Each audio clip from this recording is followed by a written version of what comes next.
Hello.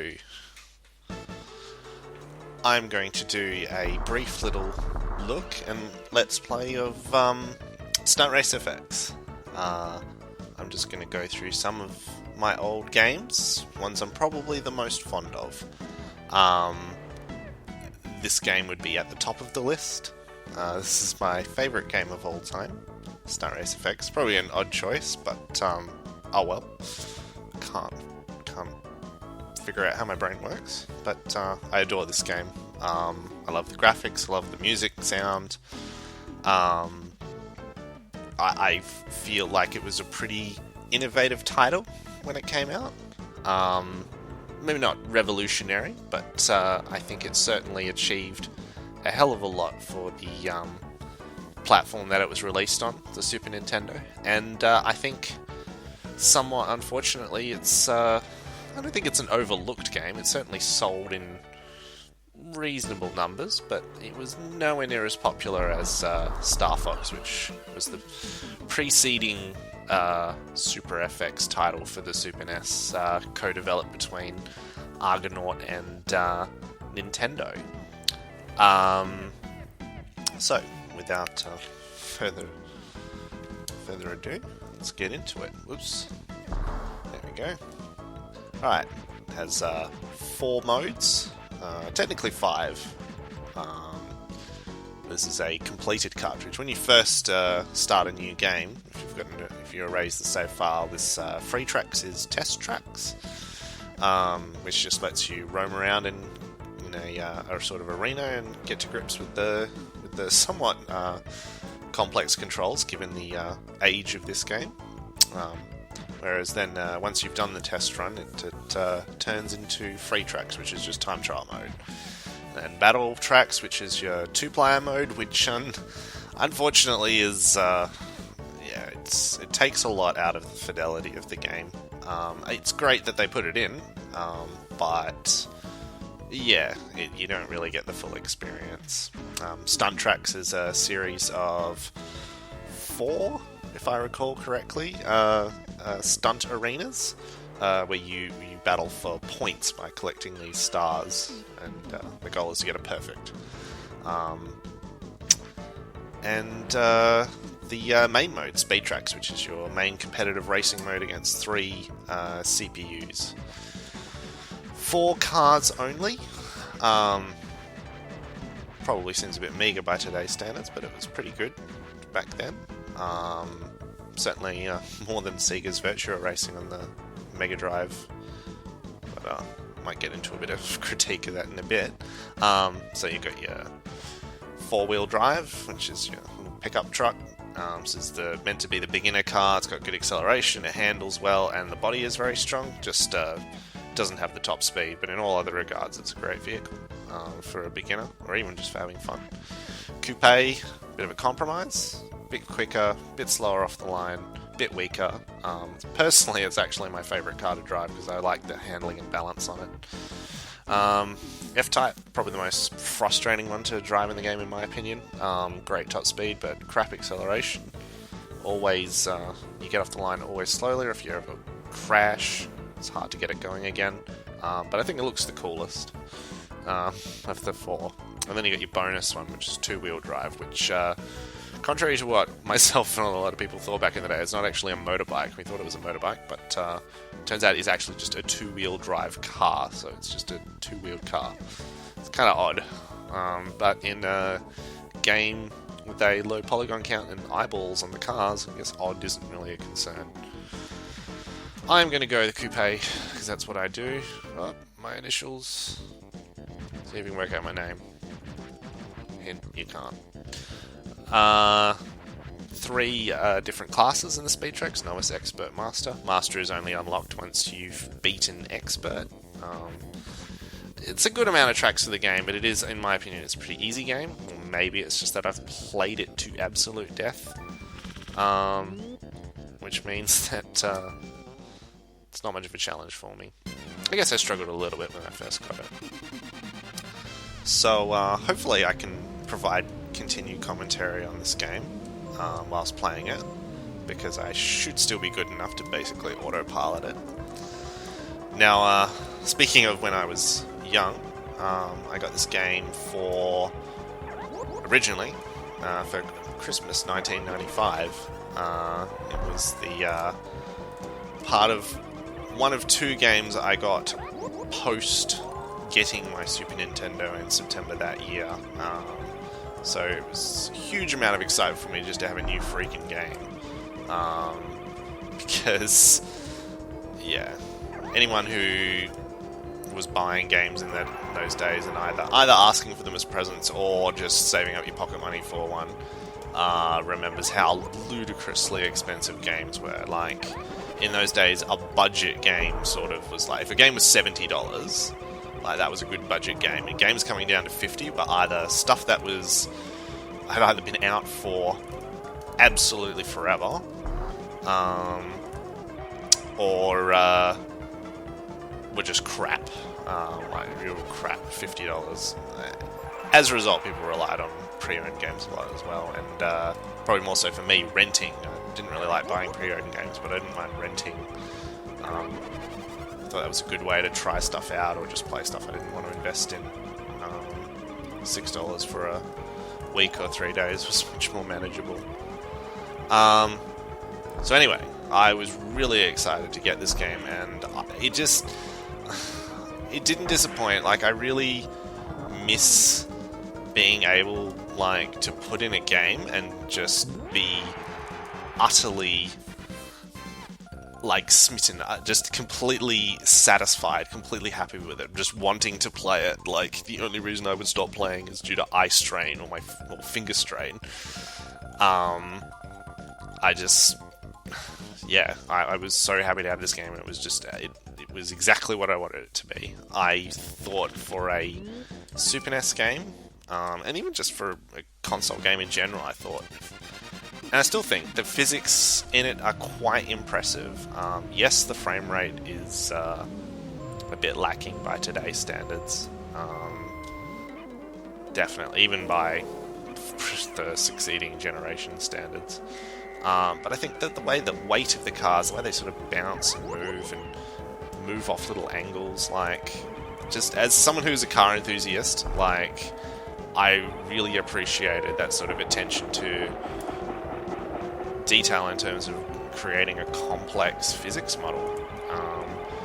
When you compare it to other games at the time on 16-bit consoles, like, racing games were traditionally all, like, sort of 2D planes with some sort of rudimentary 3D effect to give you a sense of motion. I'm sort of thinking things like, whoa, messed up this. Let's get back on the track. Stuff like the Lotus games, Top Gear games, that sort of, Outrun. Like, it was, I mean, they were good. Don't let me, like, I like those games a lot, and I think they're quite good, those sorts of racing games. But this was just really special to be able to finally play something in 3D on my dinky little Super NES. I was, very impressed and really happy with this game. And I got several other games after this, but this one still remained my favourite of all of them.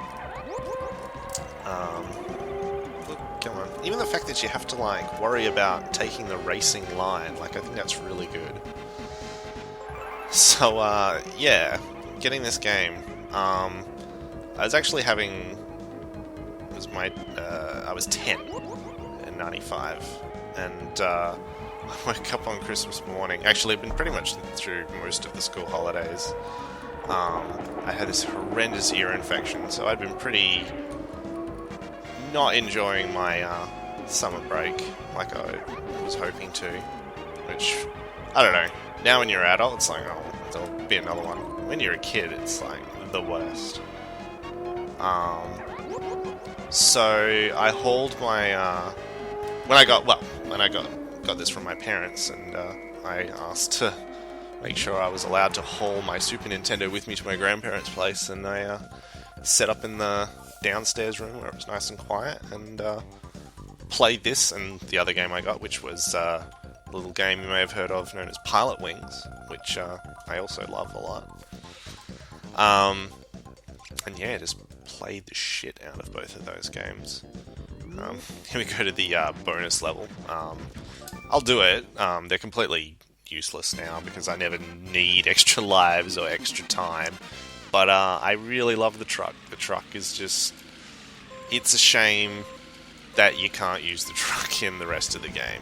Actually, yeah, technically I lied. There are 5 vehicles in the game. But the truck is not selectable in any... Whoa, Jesus. Come on. Not selectable in any other mode except these little bonus levels, which last like a minute at best. You get infinite boost, which I thought was interesting. They probably figure it just made it a little bit more fun. Whoa! Basically, all the little flags, I guess, that you knock down give you time, and completing a lap gives you an extra life. Let's just see if I can get an extra life, just for the fun of it. Whoa! Come on! Hammer down! Come on! Not gonna make it. Ah, so close. Ace, I can consistently get that if I wanted to. I wasn't concentrating. Kind of flubbed a few of those corners. And then yeah, then it's on to the next 2 races. Yeah, I mentioned Virtua Racing earlier, which is now Virtua Racing as an arcade game is extremely important, as I'm hugely into arcade racing games in general, but arcade racing games were quite formative gaming experiences for me, and Virtua Racing in the arcade was incredible, definitely better than this. Faster, more polygons, just smoother, louder, bigger. It was just a better game. It was much more impressive, but you know, because of the hardware. I can't actually remember what Sega hardware it was running on at the time. I want to say Model 3, but I'm sure a Sega fanatic can correct me on that. But when Sega came to porting Virtua Racing to the home, I believe the first port was the 16-bit Mega Drive version, which Sega in turn developed their own add-on chip, just like Nintendo had done, to get the game to run on their 16-bit hardware. For Nintendo it was the Super FX chip, but for Sega it was the SVP chip.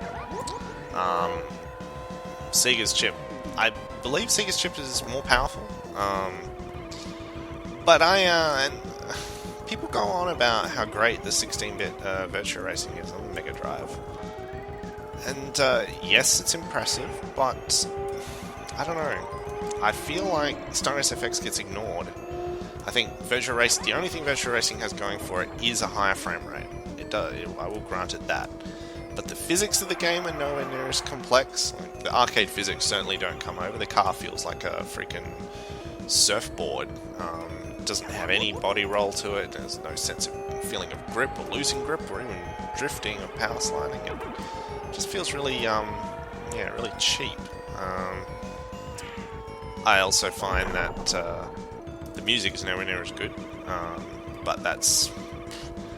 I don't know, the Sega Mega Drive versus Super Nintendo music thing is a debate about preference. I personally find Mega Drive games sound atrocious. It all sounds the same, and I think there are very few instances of developers really... Oh no.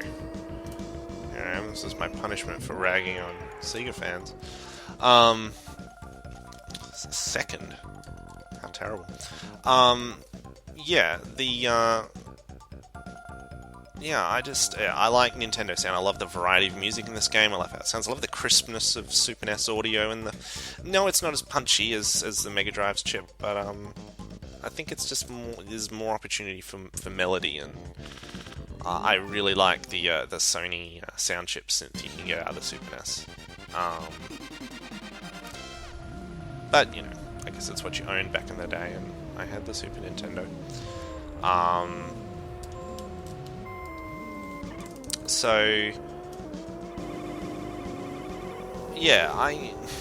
feel like Virtua Racing gets a bit too much credit,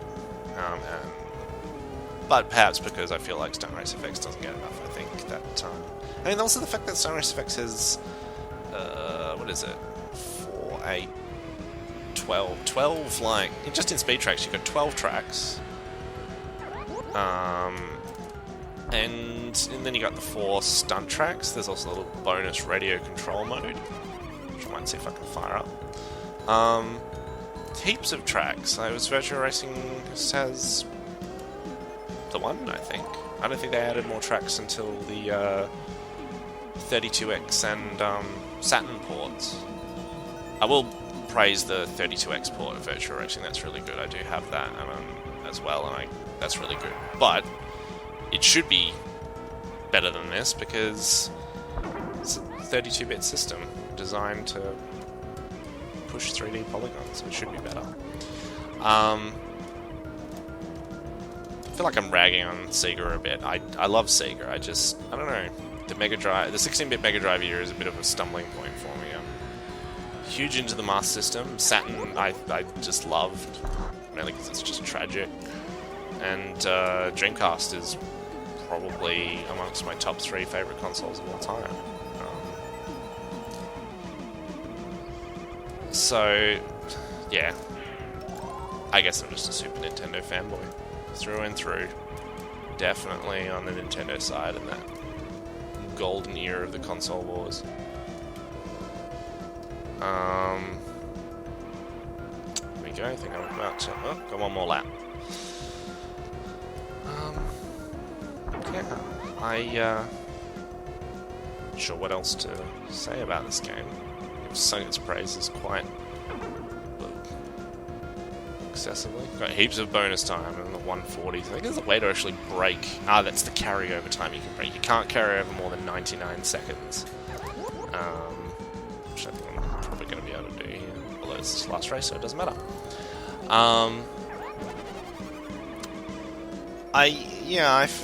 It's disappointing that this has never gotten a sequel. There's never really been any. I've never really noticed a huge following for this game. Super NES wasn't exactly an obscure console, but I feel like this game is largely overlooked. It was promoted very at least in, I don't know, the gaming magazines were all over it. And it seemed like, from my 10-year-old perspective, that Stunt Race FX was going to be the next big thing. Sorry, I just need to take a drink for a sec.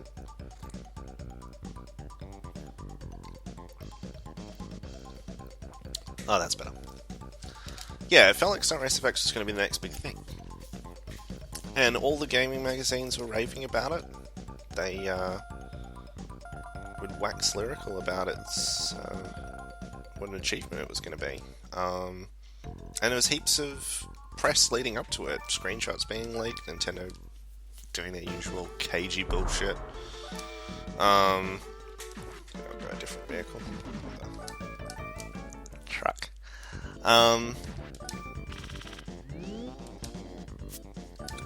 Yeah, but when it came out, I don't know, I think Nintendo didn't promote it hard enough. I think this came out in 94. I think Donkey Kong Country took a lot of its limelight. Just Donkey Kong Country was huge, and I won't begrudge it for being huge. Donkey Kong Country was...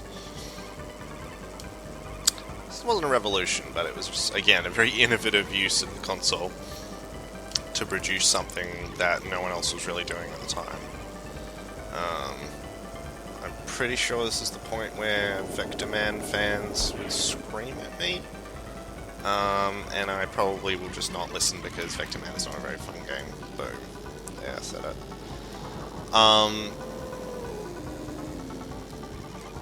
Yeah. Man, I'm just getting on the Sega hate bandwagon. I'll review a Sega game at some point. See how much I like Sega. Man, this truck is slow. Well, I'm still winning. You can do this thing. Oops. You can certainly do this thing when you press select and change views. What is it? X. Lets you do that. Lets you bump him up like that. Very odd thing to do. I never really use it. Like, the game instruction manuals seem to promote it as a really useful strategy, but I don't really find it comes up that often. I guess it softens your landing over a big jump, but I don't know, I kind of like the satisfaction of just crashing these things down. It's Probably a testament to the great physics engine that it has. That it's satisfying to just slam these vehicles down and bottom the suspension out completely. Really need some boost, so I'm going to catch that F-type. Oh, good work, Coupe. Just totally screwed himself. There we go. By the way, you'll notice that it was quite foggy earlier and the fog faded away. I always thought it was, like, the very first time I played this, I thought there was something wrong with the game. But yeah, it took me a moment to realise, hey, wait a minute, that's a fog effect. A fog effect in a 3D 16-bit game. So yeah, I feel like this game kind of came and went. And my friends had, my friends were certainly not dismissive of it. I was the only kid who had a copy of it, and they were all itching to play it. And it was like, I don't know, they just didn't think to ask for it, or they assumed someone else would have it, or they assumed it would just be popular enough and they'll get it later on when it became a budget title. I don't know, it just kind of came and went. And, I think the difficulty curve was perhaps a bit high. It does have a very tricky control scheme. It tries to recreate an analog control scheme with a combination of the digital pad and the L and R buttons. Basically, your lightest turning ability is just with the D-pad. If you want to turn heavier, you press L and R, and if you want to turn even more tightly than that, you do the D-pad and the L or R, respective L or R button at the same time. That's the tightest one. So you have like 3 degrees of steering, which in lieu of analog input, I think it was a pretty ingenious way of providing just a bit more graduation in the turning capability of the vehicle. I thought that was a good idea. And hell, like, I know a lot of PS1 racing games DualShock were employing the same strategy. The developers realized it was one of the few ways to simulate analog input without analog input. So yeah, I'll give this game its credit for that as well. There's lovely little 2D backgrounds in this game to complement it nicely. I love this game's visual style. I love the fact that this game has a visual style. There's not just some utilitarian 3D game. The cars have character, everything's bright and colourful. It's not drab and grey. It's probably the only thing I'll ever level at the original Star Fox as a criticism. It was a bit drab looking, but I think it's a quibble over a game that was pretty groundbreaking. I always felt this game was just so much more vibrant and visually memorable. I feel like some of the levels in Star Fox kind of meld together after a while. But yeah. As I said, this was a joint venture between Argonaut and Nintendo, and I think after this they either ceased an exclusivity agreement or there was some disagreement and they sort of semi-parted ways. I know that Argonaut was developing... They were developing something for the 64 called Buggy Boogie, which I was kind of interested in, and that got cancelled. Like, a good half of the N64 games that were announced. Oh, I think I'm gonna die. I died. Crapola. This game still snaps me back every now and then.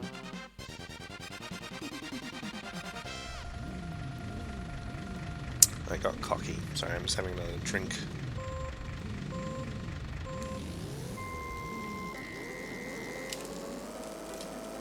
Zoom. Didn't take off that time. Yeah, and Argonaut cancelled Buggy Boogie. Unless Buggy Boogie turned into something else, but that... Again, going purely off memory, I believe Argonaut's only N64 effort was Buck Bumble. And I think they had a few more... Oh, we're gonna do it again? Wow. Jesus Christ. Maybe I did need those lives. Oh wait, that was in the previous class. Oh, how embarrassing. Let's get this right. Argonaut. Yeah, Bug Bumble. It's the only thing for 64, and to this day I don't think I've actually played Bug Bumble. I don't even own it. It's not deliberately avoiding it. I just hasn't been a priority. Should get it. Should play it. So I think I'll like it.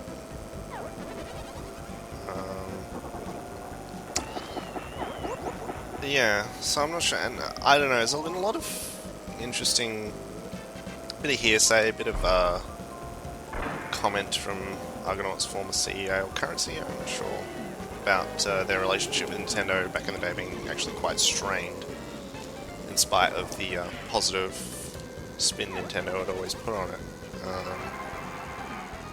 And yeah, it's that. I don't think it's been confirmed, but there's that Croc Super Mario 64 link, where apparently Argonaut were showing off a demonstration of a Yoshi game, like a 3D Yoshi game. This is pre Super Mario 64. This was on this like 16-bit hardware, Super FX hardware, a 3D platforming game starring Yoshi. And Nintendo rejected it. Didn't want to pursue that. And at that point, I think Argonaut was ready to go their separate ways from Nintendo. And then Super Mario 64 came about within the year. Now, and of course, Argonaut would go on to release Croc for the PS1, maybe the Saturn, and the PC. It's definitely a PC version. I think Croc is a sack of shit, but whatever. Prove me wrong, kids. But yeah, I don't know. Maybe Stunt Race FX was a victim of that sound, the relationship between Nintendo and Argonaut. Well, got the game as it is. I own all 3 regional variations of this game, mainly because it's pretty cheap and it was easy to do from a collectability standpoint. I think I'll play the bonus because I'm actually a bit low on lives. This is actually the US NTSC version I'm playing, which is the slightly higher refresh rate, because if you ever play this game, you will know this game needs all the frame rate help it can get. So, oh, sorry, I'm just concentrating a bit there. I'd really like to get these extra lives. Yeah, I'm down to 0. More flub and I'm fucked. Let's see if we can get 2. Come on, Trucky. Let's go, Trucky. Let's do a second lap. Whoa, come on. There we go.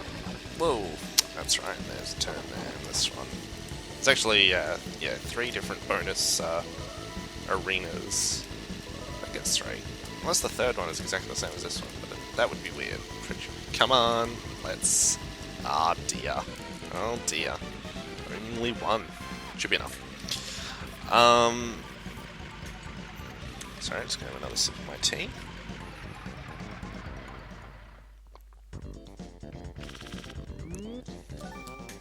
Lost my train of thought, sorry.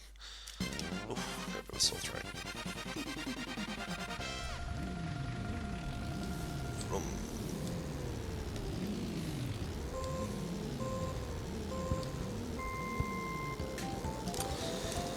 Snowy level. Is this as slippery as you think it is? It's where the truck really comes into its own. Driver competence notwithstanding. Come on. Probably my fault, I pretty much play with the boost permanently on. But, you know, it's a strategy that pays off. I'm probably going to be playing a few more of my... I don't want to say I'm going to be playing some of my most beloved overlooked games. And I think in this day and age of the internet, it's a bit hard for things to be overlooked. But I think certain things can be not given due attention or appreciation that I think deserve it. Especially when it comes to racing. I'm a huge fan of racing games. I feel like there's a lot of racing games from this generation, the 32/64-bit generation, that got ignored, not remembered. I feel like racing games aren't, unless it's Mario Kart, aren't really held in the same esteem as sort of platformers and fighting games. I feel like, to be honest, fighting games, especially from the 16-bit, are probably the most disposable.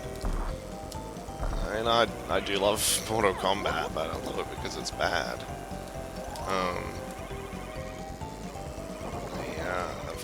I find especially 16-bit fighters very, they've aged very badly. I think their appeal was very contemporary specific.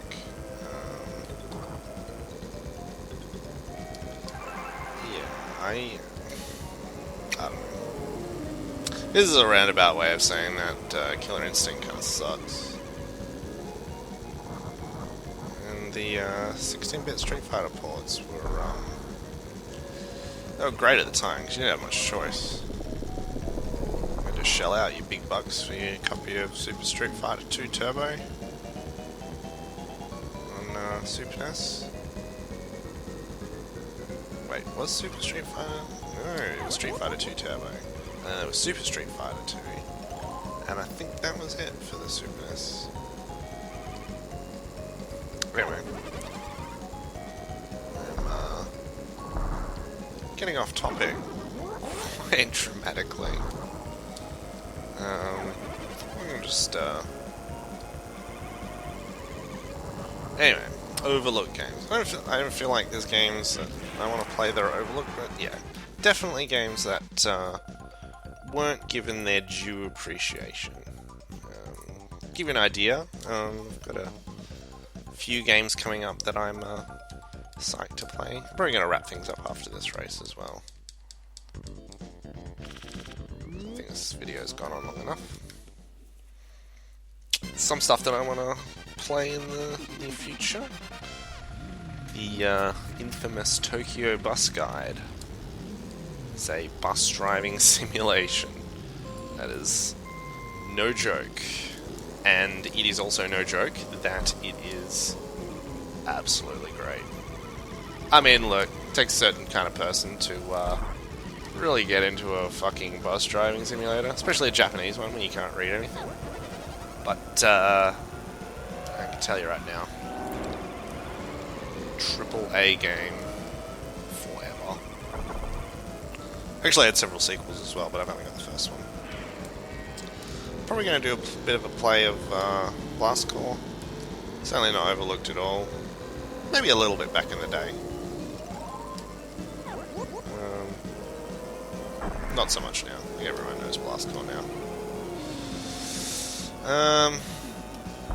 And the Cruisin' USA, Cruisin' World duo, released on the N64, well, arcade and ported to the N64 exclusively. What an exclusive. Not great games, but I spent way too much of my childhood and my early teens playing those sacks of shit. I have quite a fondness for them. The original San Francisco Rush, specifically the N64 port. One hell of a racing game, and I think still very playable to this day. Penny Racers. Haven't decided which version I'm going to play. So I've got a PS1 version and a 64 version.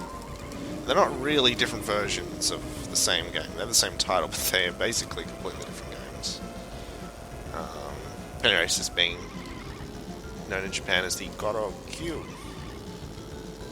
Tiny little cars that activate with a coin or something. remember I had a little Koroku, a single Koroku, when I was a kid. Tiny little like. There's sort of every. You know, you've seen those pictures of cars are all squished, like they're quite stumpy, like quite short and quite tall, like they've been squished, cartoony. That sort of style. That was one I had as a kid, but it didn't work. It had this weird Japanese writing on the bottom. I thought it was quite mysterious, but also annoying because it didn't work. Revolt. I love Revolt. I will defend Revolt forever. I think Revolt is still to this day a damn good RC simulation. Radio control simulation. Very good, excellent physics. Plays great on whatever platform you're playing it on. And I think it was unfairly marginalised back in the day because, quite frankly, I think a lot of games journalists at the time were just shitty racing games, and anything that they couldn't get to grips with in the time allotted to writing an article for the next month's issue was written off as too hard. I think Nintendo Magazine System liked Revolt, but fuck, they liked every game. They gave Superman an 8 out of 10, so their opinion's pretty much trash. I don't know. I might suck myself up for a game of SimCity on the Super NES. I'm not sure why I want to put myself through that. Or you. But I don't know. It's an idea I've got floating around. It's maybe a thing I'll do. Yeah, maybe a few others. Some other weird racing or puzzle games. Anyway. That was Stunt Race FX. I think it's a great game. I think it may be difficult for you to enjoy now. I think if you played it back in the day, you will definitely get some enjoyable nostalgia from it, shortcomings and all. I don't know. Give it a go. And try and see if you can see what I made about it. Anyway, that's all for this video. Hopefully I'll upload some more videos about some of the games I just mentioned, and more. See ya.